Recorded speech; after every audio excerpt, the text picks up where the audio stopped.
Hello.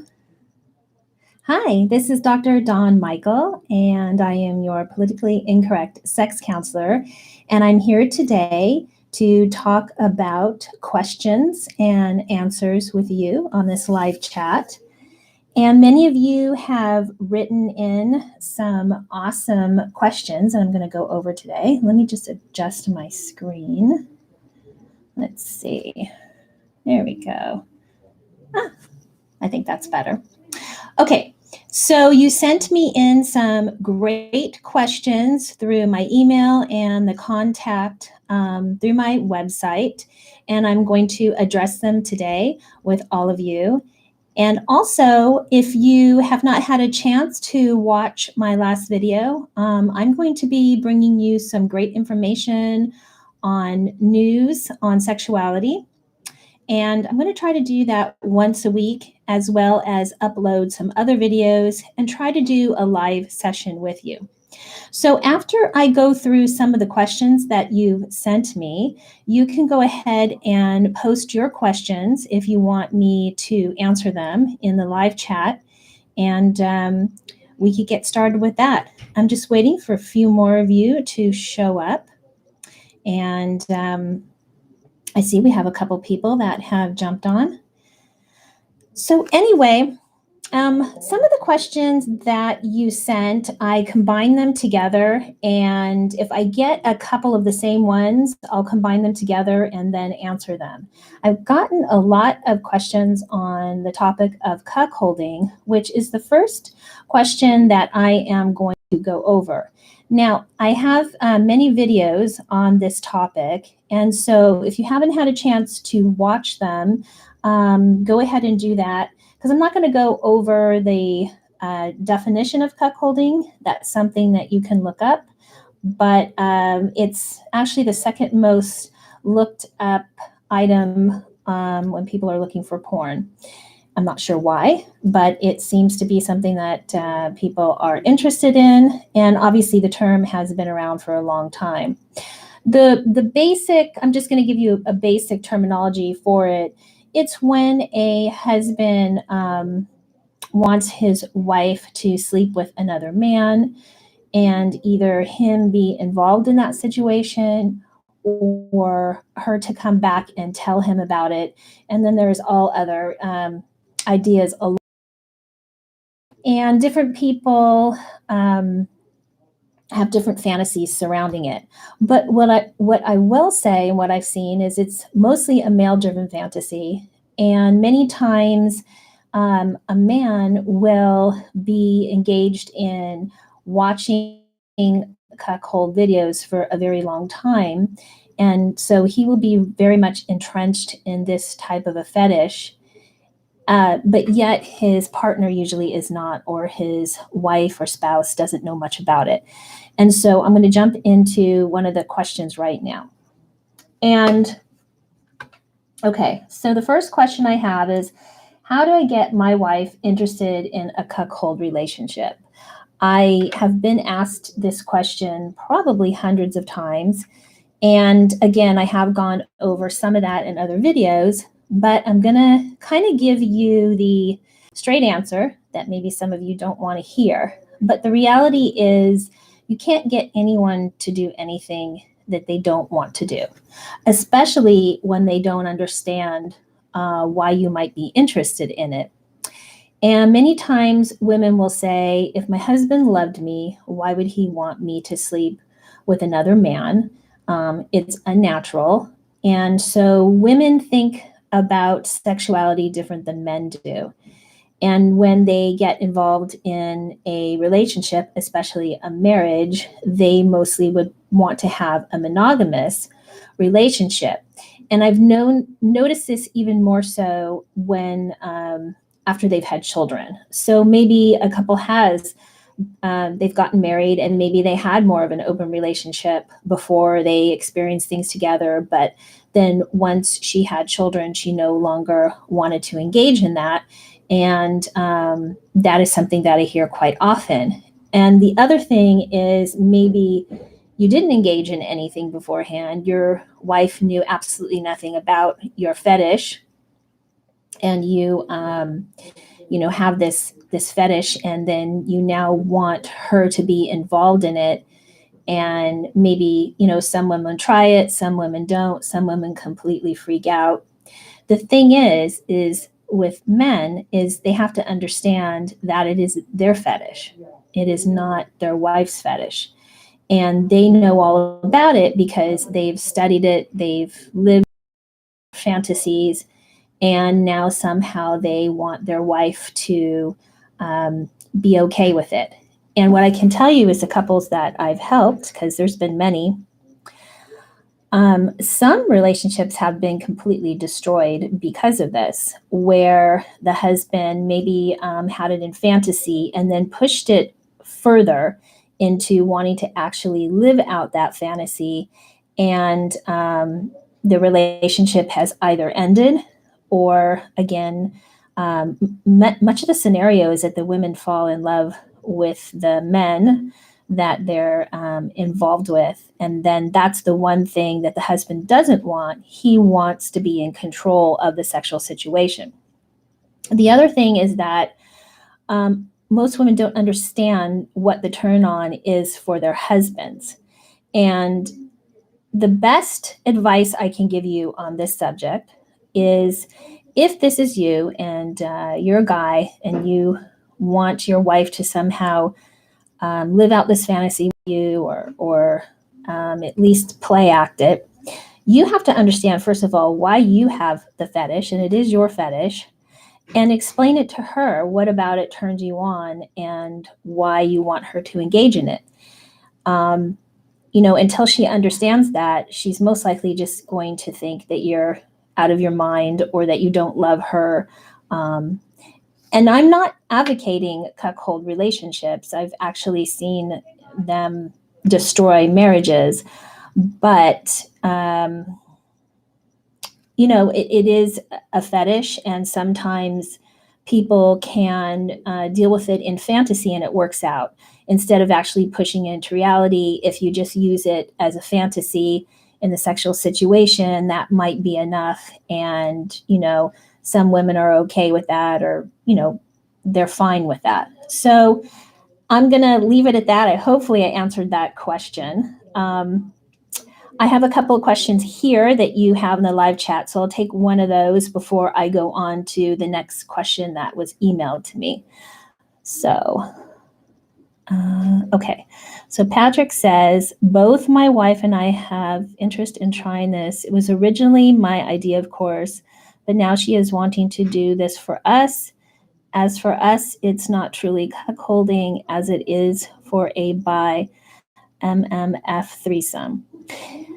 Yeah, I mean, it depends on the couple. And I have heard that, sometimes if the man is bisexual, that this might be something that he's interested in.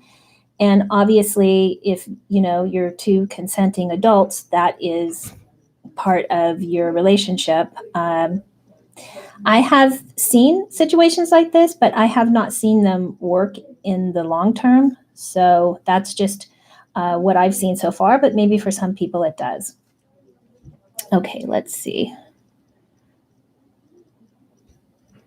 So I can't see. AIR says, I think all these fetishes are linked to core fears and traumatic experiences. Some certainly are. Some fetishes do come about from abuse when somebody is younger, and it can manifest itself in a fetish. But I've also worked with people that have not been through an abuse situation, and they have fetishes that don't have to do with abuse. And it could manifest. Some of it is early introduction to sexual ideas that can come from viewing pornography. And you can look at that in different ways. I don't believe that young people should be looking at that, and it can affect their minds. But it can also be something as simple as somebody seeing a piece of lingerie that they saw in a store, and they get obsessed with it and they think about it. And after puberty, it's just something that they end up having a fetish for. So it's not necessarily always linked to abuse. Okay, but that was a great question.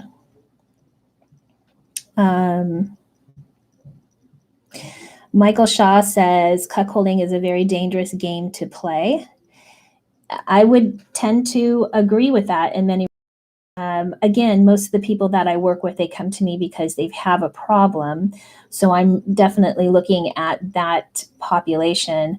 But if you think about it, to have a successful relationship in any respect, you have to have great communications with your spouse. You have to be able to resolve problems. And so a lot of times people will get into a cuckold relationship where the communication is not great with their spouse. Maybe the marriage is not in a healthy place, and maybe their sex life is boring. So they decide that they want to try the cuckold or add that in, or the husband has had a fantasy about it. And because the relationship is not solid, because the communication is not solid, they usually do end up creating some type of disastrous situation. And it may even be that for a short period of time they work, but in the end, because the relationship isn't solid, jealousy happens, mistrust happens, the communication isn't very clear, and maybe things get out of control. There's also been situations where, you're searching for a third party and there's danger. There's dangerous situations that can arise. So it's really something to think about before jumping into it. Okay. So let me go to my second question that I was asked.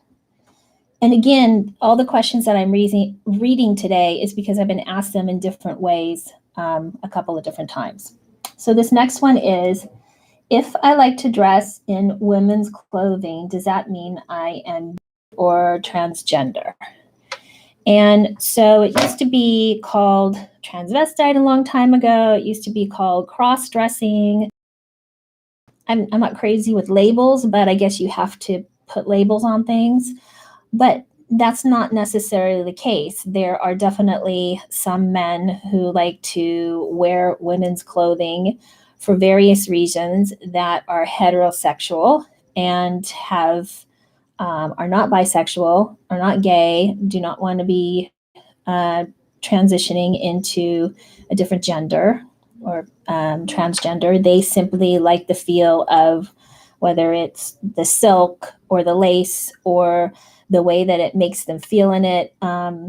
Sometimes it's linked to submissive feelings where they can live out the feeling of being submissive in women's clothing. Other aspects are they, love women so much that they want to feel the lingerie on them. Different people have different ideas of that part. Some people would never put on the opposite sex, lingerie. It just wouldn't be something they'd ever think about. But, everybody is different in their sexuality. And again, as long as you're an adult and, this isn't hurting yourself or someone else, it's really nobody else's business what you do in your house or what you wear under your clothes. So I guess that will be that for that question. Okay, let me see. Has anyone else put anything up? What is the relationship is bi but does not? What? Okay, so JV asked, I'm not sure I got the question right, but I'll try to answer. What the F in relationship is bi but does not like talking about it or sharing their feelings. Okay, what if? I think he's saying. You know what? This is the thing. If you feel that you're bisexual and you're satisfied in your relationship, in a heterosexual relationship, and you don't feel like you need to explore that or do anything about it, and it's just a feeling, then you really don't need to talk about it. Maybe it's just something you feel that you're not acting on, and it's not like you feel like you want to act on it. You know, there may be people that get turned on by same-sex situations that they've seen in a video. And sometimes they may think that they're bisexual, but they may not be. They may just be turned on by it, but they may never actually want to act it out. Now, if you truly are attracted to both sexes and you have a strong desire to be involved with both sexes, and you are seeking that out, or you are going to go ahead and do that, that you would need to tell your spouse or the person you're with, because that would be, you're cheating on them. And that's not acceptable in a relationship. That just would completely erode the relationship. So you really have to decide, how much of a pull is it? I mean, there are some people who are bisexual who are in relationships that are perfectly fine being in a heterosexual relationship and never having to act it out. And there's other people that feel that they have to act it out, or they feel that they need more. It really depends on the person, and it really depends on the relationship.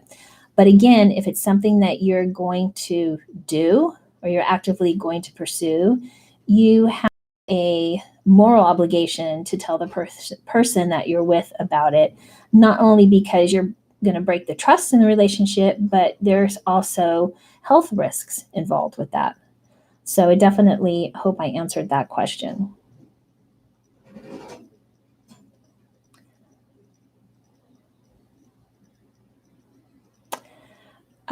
Okay, so let me go on to my next question.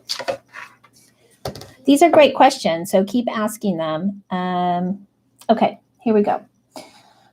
This is one that I often get from men that I counsel, and it's not that uncommon, actually. Okay, so my wife says I have a high sex drive and I want to decrease it. This is kind of a multi-layered question because it really depends on the couple's situation. And so I'll give you a couple different scenarios with this one. Sometimes when people are in a long-term relationship, sex dwindles. And most of the time it is the woman who doesn't want to have sex as much. Sometimes that's not true, but most of the time it is. And oftentimes she'll say, oh, my husband has such a high sex drive because he wants to have sex all the time. And so then the husband will think, oh gosh, I'm oversexed. So we need to break that down. What does sex all the time mean? That's number one. And number two, having a sex drive is natural and normal. But what happens with couples sometimes is they have different sex drives. And I actually made a video on this. It's where couples are out of sync sexually, where one person wants sex much more than the other person wants it, and how it can create a problem in the relationship and what couples can do about it. So I take a moment to go back and look at that video. It's very informative. So it doesn't always mean that the man has a high sex drive or there's something wrong with it because he's attracted to his wife and he wants to be intimate with her more often. So that's something that when I get couples in the office, I actually talk to both of them about. And I say, we need to really sit down and talk about what your idea of sex is and how often you. And it is something couples should discuss. They should discuss it before they get married. They should really talk about it if things go wrong or if it starts to sink into a sexless marriage,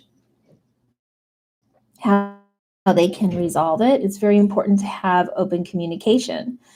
But if that is the situation, you need to look back to when you first met and how often the two of you had sex and how intimate you were, and maybe start from that point and have a conversation with your spouse about it. You can match up your sex drive a little bit if let's say that you're not having sex with your wife on a regular basis and maybe you're masturbating every day all the time. You can drop that down to every other day or every third day, and that will slowly decrease your drive a little bit. So again, it's about negotiating things in your relationship, and also, finding out from her maybe why she's not interested in sex, or what's going on. Get some counseling. I would get some help for something like that.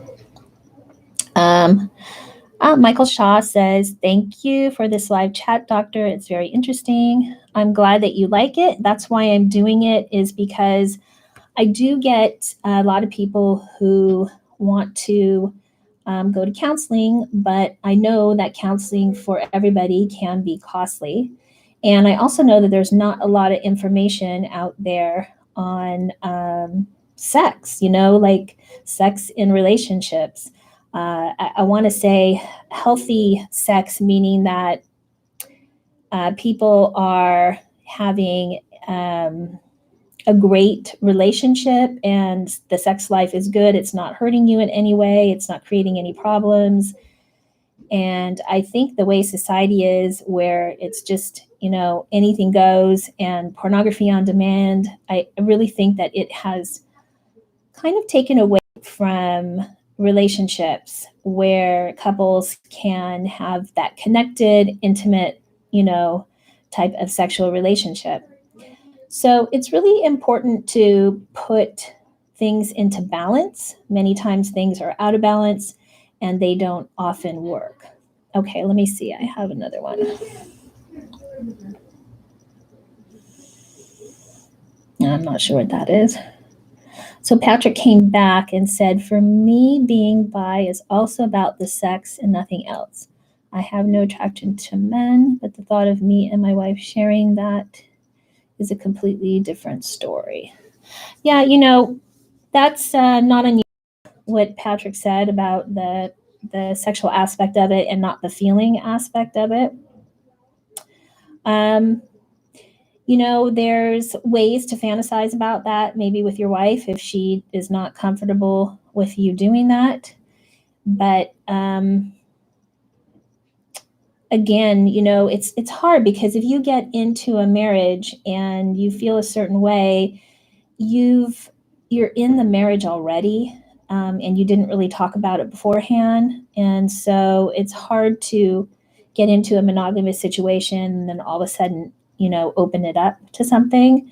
I would definitely say talking about it with her, telling her your feelings, and the sexual aspect of it. You can also do that in fantasy too, or I think I'll leave it at that.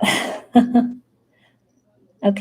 AV says, "My wife tells me she never masturbates. She's very active and in her late 30s. I suspect she masturbates almost daily, but she was raised very religious and I think she has shame." That's a great question. So, it's really interesting. Women may masturbate before they get married, but a lot of times women don't masturbate once they get married, or it decreases. So men may have a sexual pattern where they masturbate all the time, and typically men will continue to have that same level of arousal and sexual pattern. Whereas when women get into relationships, especially after they have kids, their sex drive changes, and their mommy mind kicks in, and they just don't masturbate maybe like they used to.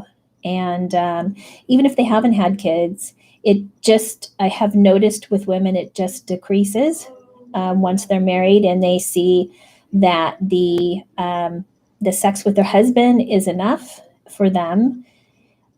But I will say one other thing: if the man continues to masturbate and the woman stops masturbating and the sex life kind of dies down, um, if she doesn't continue to, I don't want to say masturbate because I don't want to push it on that, but her sex drive will decrease. And so again, you'll have this mismatched sex drive, or you're out of sync sex drive that can happen. But it is typical that women do stop masturbating after they get into long-term relationships.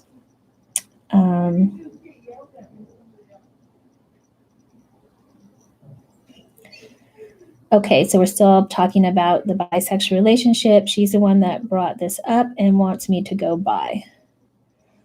Well, if the two of you are on board with it and you're both fine with it, then again, you're two consenting adults, and you know, don't have much more to say on that.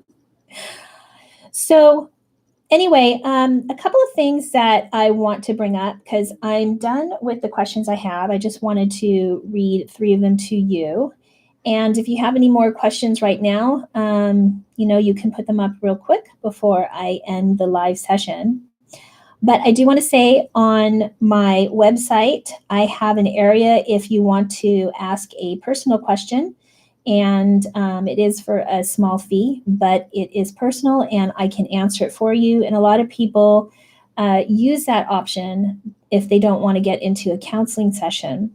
And of course, this is one of the reasons I'm doing the live chat is to help more people out, educate more people on sexual issues so that they're not struggling, because the information out there, I must say, it's not great information that I'm seeing out there, and it's very disheartening. I wish there would be some more honest information that is based on experience rather than studies with no experience. And lastly, if you like my videos, you can support me by doing donations. I put that on my website as well, so I can keep them coming. And yeah, let's just look one more time. JV, thank you so much. Your channel is so helpful. I really appreciate that. I really appreciate the fact that you leave messages, and also Tassos, I'm sorry, I'm pronouncing your name wrong. You always leave really nice compliments, and I appreciate that too. I do read your comments, and I do really appreciate it. So anyway, I hope you all have a fabulous day, and I will be back on next week. I'm going to try to do these live chats consistently on Tuesday. I haven't exactly picked out the time, but it probably will be around this time on Tuesday mornings. All right, you guys, as you know, I believe everyone deserves to have a healthy sex life, and so do you. And you can visit me at my website at thehappyspouse.com. Bye, guys.